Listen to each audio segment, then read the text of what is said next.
About this weekend's devastating funeral home fire in East Greenwich and a daring act by one employee. While flames were shooting here into the sky, a longtime employee ran into this building. Yeah, and he tells NBC 10 he had one goal: safely removing all of the deceased remains. The 19's Mike Cerullo is live in front of the Hill-Skeffington funeral home with these new details. Mike? It was one of the first thoughts that went through David Ucci's mind. He says he knew there were 4 bodies inside of the funeral home and needed to make sure they all made it out.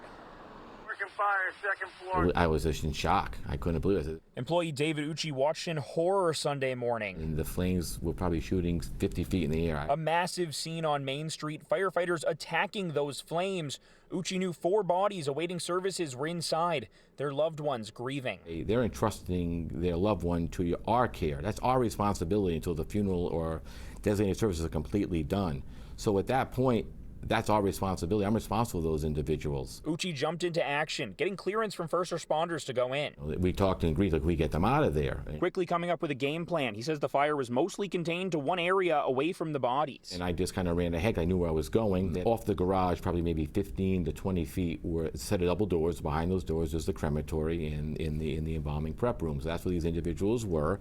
With help from first responders, he got them to the garage out of harm's way. They were taken to the other Hill-Skeffington funeral home location in Providence. It's been tough. President John Skeffington arrived shortly after, relieved the bodies weren't lost in the fire, but devastated to see the damage. We sat across the street for 4 hours just watching the place burn to the ground. Word spread quickly, the community showing up in this tough time. I had 47 funeral directors call me and offer help. The situation is a setback, but with that help, their important work continues. You know, we're still 100% open for business. And we'll be continuing to stay here and serve this community for years to come.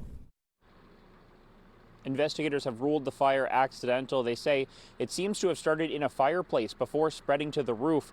Now, as for this historic building, the funeral home, Skeffington says it's going to be demolished starting next week.